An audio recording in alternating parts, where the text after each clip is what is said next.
Mujaddid Media.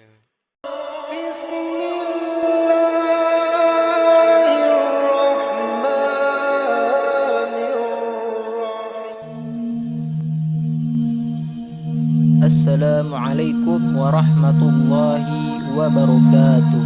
Sahabat Mujaddid Media rahimakumullah, pada kesempatan kali ini akan membahas mengenai sejarah dinasti Mamluk. Dinasti Mamluk yang berkuasa di Mesir adalah dinasti terakhir di dunia Arab untuk abad pertengahan pada tahun 1250 sampai 1800 Masehi. Kata Mamluk adalah bentuk mufrodat dari kata mamalik dan mamlukun, yang berarti budak atau hamba yang dibeli dan dididik dengan sengaja agar menjadi tentara dan pegawai pemerintah. Seorang mamluk berasal dari ibu bapak yang merdeka, bukan dari budak atau hamba sahaya. Berbeda dengan abdun yang dilahirkan oleh ibu dan bapak yang juga berstatus sebagai hamba yang kemudian dijual. Perbedaan lain adalah mamluk biasanya berkulit putih, sedangkan abdun berkulit hitam. Sebagian mamluk berasal dari Mesir, yaitu golongan budak yang dimiliki para sultan dan amir pada masa Kesultanan Bani Ayyub. Para mamluk dinasti Ayyubiyah ini berasal dari Asia Kecil, Persia, Turkistan, dan Asia Tengah.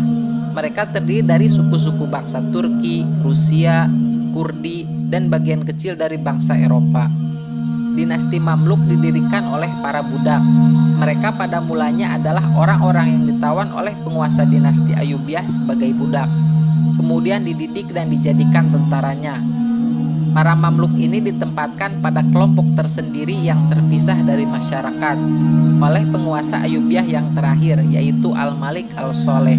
Mereka dijadikan tentara dan pengawal untuk menjamin kelangsungan kekuasaannya. Pada masa ini mereka mendapatkan hak-hak istimewa, baik dalam imbalan material maupun dalam hal ketentaraan. Dinasti Mamluk di Mesir berkuasa selama lebih dari setengah abad. Philip K. Hitti menyebutkan bahwa dinasti Mamluk adalah dinasti yang luar biasa, karena dinasti ini dihimpun dari budak-budak yang berasal dari berbagai ras, yang dapat membentuk suatu pemerintahan di suatu negara yang bukan tumpah darah mereka. Sultan-sultan yang berasal dari budak ini pantas mendapat acungan jempol dengan keberhasilannya mendirikan suatu negara yang kokoh dan kuat. Kerajaan Mamluk dibagi menjadi dua periode berdasarkan daerah asalnya, yaitu Mamluk Bahri dan Mamluk Buruj atau Burji. Dinamakan Mamluk Bahri karena tempat tinggal mereka di Pulau Ar-Raudhah yang terletak di Laut Arab.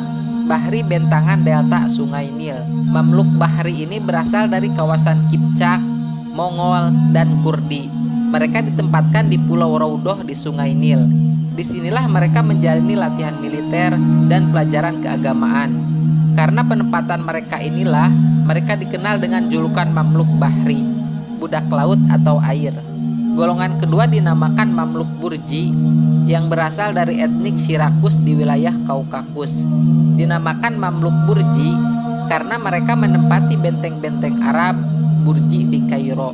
Kaum Bahri berasal dari Kipchak, Rusia Selatan, yang berdarah campuran antara Mongol dan Kurdi. Sedangkan Burji adalah orang-orang Cirkasia dari Kaukasus. Golongan kedua inilah yang berhasil mempertahankan untuk berkuasa pada dinasti Mamluk. Mamluk Bahri berkuasa antara 1250 sampai 1389 Masehi. Nama Mamluk Bahri dinisbatkan kepada sebuah tempat yang disediakan oleh Sultan Malik Soleh Najmuddin Ayyub kepada para Mamluk. Tempat ini berada di sebuah pulau di tepi Sungai Nil, yaitu Pulau Raudhah.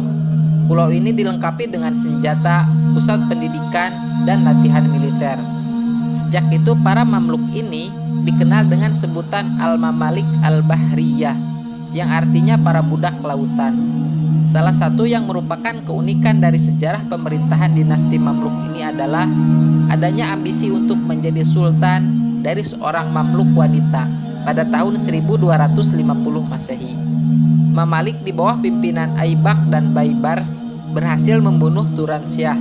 Setelah kejadian ini, Syajar Ad-Dur yang juga berasal dari kaum Mamluk mengambil alih kekuasaan. Kekuasaannya berlangsung lebih kurang selama 3 bulan. Kekuasaan Syajar ad-Dur ini berakhir dengan adanya teguran dari Khalifah Abbasiyah di Baghdad bahwa yang memerintah itu seharusnya adalah seorang pria dan bukan wanita. Syajar tidak sanggup menolak perintah khalifah tersebut. Akhirnya ia memutuskan untuk menikah dengan sultan pengganti dirinya yang bernama Izzuddin Aibak agar dapat memerintah di belakang layar. Akan tetapi segera setelah itu Aibak membunuh Syajar ad-Dur dan mengambil sepenuhnya kendali pemerintahan. Pada mulanya Aibak mengangkat seorang keturunan penguasa Ayyubiyah bernama Musa sebagai sultan syar'i. Ini merupakan penguasa formalitas saja, di samping dirinya sebagai penguasa yang sebenarnya. Namun, akhirnya Aibak juga membunuh Musa. Ini merupakan akhir dari dinasti Ayyubiyah di Mesir dan awal dari kekuasaan dinasti Mamalik. Aibak resmi menjadi sultan pertama dinasti Mamluk Bahri. Ia berkuasa selama 7 tahun, dari tahun 1250 sampai 1257 Masehi. Setelah meninggal, ia diganti oleh anaknya Ali yang masih berusia muda. Ali kemudian mengundurkan diri pada tahun 1259 Masehi dan digantikan oleh wakilnya yang bernama Qutuz. Setelah Qutuz naik tahta, Baibars yang mengasingkan dirinya ke Syria karena tidak senang dengan kepemimpinan Aibak. Ia kembali ke Mesir. Di awal tahun 1260 Masehi, Mesir terancam serangan bangsa Mongol yang sudah berhasil menduduki hampir seluruh dunia Islam. Kedua tentara bertemu di Ain Jalut pada tanggal 13 September tahun 1260 Masehi. Tentara Mamalik di bawah pimpinan Qutuz dan Baibars berhasil menghancurkan pasukan Mongol tersebut. Kemenangan ini membuat Mamalik menjadi tumpuan harapan umat Islam di sekitarnya. Penguasa-penguasa Syria segera menyatakan setia kepada penguasa Mamalik. Perang ini merupakan peristiwa besar dalam sejarah Islam dan merupakan kemenangan pertama kaum muslimin atas orang-orang Mongolia. Mereka berhasil menghancurkan mitos yang mengatakan bahwa tentara Mongol tidak pernah terkalahkan. Pusat kekhalifahan Islam akhirnya berada di Kairo setelah Baghdad luluh lantah oleh tentara Mongol. Setelah Qutuz digulingkan oleh Baibars, kerajaan Mamluk makin bertambah kuat. Bahkan Baibars mampu berkuasa selama 17 tahun karena ia mendapatkan dukungan militer dan tidak ada lagi Mamluk senior selain Baibars. Kejayaan yang diraih pada masa Baibars adalah memporak-porandakan tentara salib di sepanjang Laut Tengah dan pegunungan Syria. Ia juga menaklukkan daerah Nubia atau Sudan dan sepanjang pantai Laut Merah. Prestasi Baibars yang lainnya adalah menghidupkan kembali Khalifah Abbasiyah di Mesir setelah Baghdad dihancurkan oleh pasukan Mongol di bawah pimpinan Hulagu Khan pada tahun 1258 Masehi. Baibars juga meminta legalitas dari khalifah atas kekuasaannya untuk mendapatkan simpati rakyat Mesir sebagaimana dinasti Ayyubiyah. Prestasi Baibars dalam bidang agama, ia adalah Sultan Mesir pertama yang mengangkat 4 orang hakim yang mewakili 4 mazhab. Ia juga mengatur keberangkatan haji secara sistematis dan permanen. Ia juga dikenal sebagai sultan yang soleh dalam soal agama dan sungguh-sungguh dalam menjalankan ibadah. Di bidang diplomatik, Baibars menjalani hubungan dengan pihak-pihak yang bersahabat dan tidak membahayakan kekuasaannya. Ia memperbarui hubungan Mesir dengan Konstantinopel serta membuka hubungan Mesir dengan Sisilia. Selain itu juga menjalani ikatan perdamaian dan hubungan baik dengan Berke yang merupakan keponakan dari Hulagu Khan yang telah masuk Islam dan berkuasa di Golden Horde. Di bidang perekonomian dan perdagangan mengalami kemajuan pesat yang membawa kepada kemakmuran. Jalur perdagangan yang sudah dibangun sejak dinasti Fatimiyah diperluas dengan membuka hubungan dagang dengan Italia dan Perancis. Kota Kairo menjadi kota penting dan strategis sebagai jalur perdagangan Asia Barat dan Laut Tengah, dan menjadi lebih penting setelah jatuhnya Baghdad. Pada masa ini ilmu pengetahuan juga mengalami kemajuan pesat. Hal ini disebabkan jatuhnya Baghdad yang mengakibatkan sebagian ahli ilmu pengetahuan melarikan diri ke Mesir. Dengan demikian Mesir berperan sebagai pusat pengembangan ilmu pengetahuan, melanjutkan perjuangan kota-kota Islam lainnya setelah dihancurkan oleh orang-orang Mongol. Di antara cabang-cabang ilmu pengetahuan yang berkembang ketika itu adalah sejarah, kedokteran, matematika, astronomi, dan ilmu agama. Pemerintahan Mamluk selanjutnya dipimpin oleh Bani Bibarisiyah, diawali oleh Az-Zohir Bibaris. Di bawah kepemimpinan Bani Bibaris, tidak begitu banyak kemajuan pada kerajaan Mamluk. Di antara Sultan Bani Bibarisiyah adalah Al-Mansur Qawalun yang berkuasa antara tahun 1280 sampai 1290 Masehi, yang telah menyumbangkan jasanya dalam pengembangan administrasi pemerintah, perluasan hubungan luar negeri untuk memperkuat posisi Mesir dan Syam di jalur perdagangan internasional. Sultan Mamluk yang memiliki kejayaan dan prestasi lainnya dari garis Bani Qawalun adalah putra pengganti Qawalun, yaitu Nasir Muhammad. Masa setelah Bani Qawalun, tampuk pemerintahan Mamluk Bahri dipimpin oleh Mamluk keturunan Muhammad hingga 9 sultan. Sultan terakhir dari dinasti Mamluk berasal dari Bani Sya'baniyah Al-Solih Haj Ashraf bin Sya'ban sekitar tahun 1388 Masehi.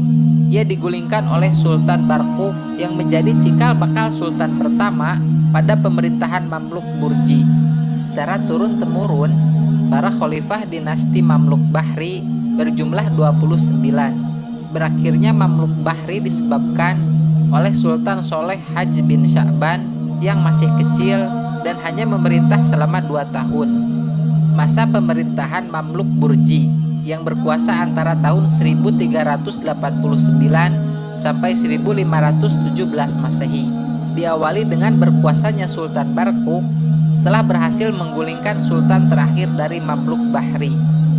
Jika Baibars berhasil mengusir Hulagukan yang mau menyerang Mesir, maka Barquk berhasil menahan Timur Leng dengan tentaranya untuk tidak memasuki wilayah Mesir, sehingga Mesir selamat dari serangan Timur Leng dan tentaranya yang kejam.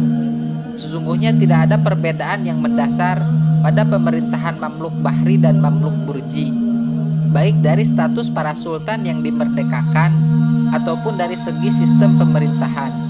Pemerintahan selanjutnya dipimpin oleh Sultan Al-Nasir Faroj, putra Sultan Barquk, dan merupakan salah seorang cucu Genghis Khan yang telah masuk Islam dan berkuasa di wilayah Samarkand dan Khorasan.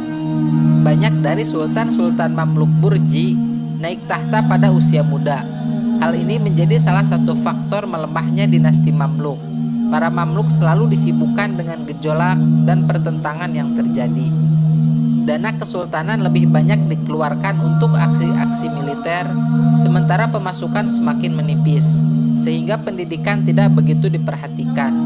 Begitulah seterusnya para sultan Mamluk dilanda krisis dan perang, baik dari dalam maupun dari pihak luar, seperti tentara Turki Utsmani dan Portugis yang melarang dan mengusik jalur perdagangan di Laut Tengah, hingga tewasnya Sultan Konsus Al-Ghuri ketika berperang melawan Turki Utsmani pada tahun 1516 Masehi.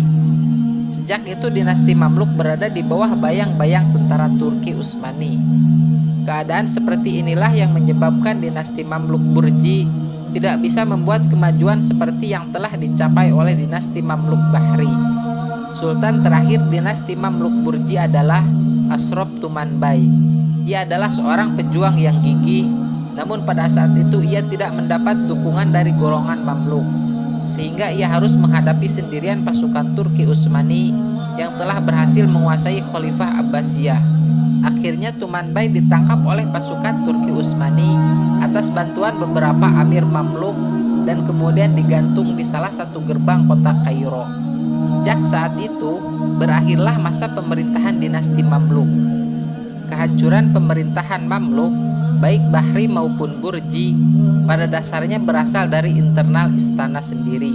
Meskipun faktor luar cukup memberikan pengaruh terhadap kehancuran Mamluk sebagai faktor eksternal. Korupsi dan monopoli ekonomi dilakukan oleh para sultan dalam mengelola pembangunan. Seperti Sultan Barsibay, sebelum harga naik, ia memonopoli persediaan rempah yang ada, kemudian menjualnya dengan harga yang sangat tinggi. Dia juga memonopoli produksi gula dengan melarang tanaman tebu selama 1 periode dengan tujuan mendapatkan keuntungan yang sangat berat baginya. Secara eksternal, Kalangan Mamluk Burji lebih tidak peduli dengan urusan luar negerinya. Mereka lebih tertarik untuk mengurusi persoalan domestik dalam negeri. Kondisi ini terbaca oleh musuh-musuh lamanya, seperti tentara Mongol yang berkeinginan untuk merebut kembali kekuasaan dinasti Mamluk, ditambah dengan pasukan Utsmani yang memperparah kehancuran Mamluk Burji. Alhamdulillahirabbil alamin. Sejarah dari dinasti Mamluk sampai di sini. Mudah-mudahan bermanfaat. Saksikan terus video-video dari Mujadid Media dan jangan lupa like, komen, share, dan subscribe. Wassalamualaikum warahmatullahi wabarakatuh.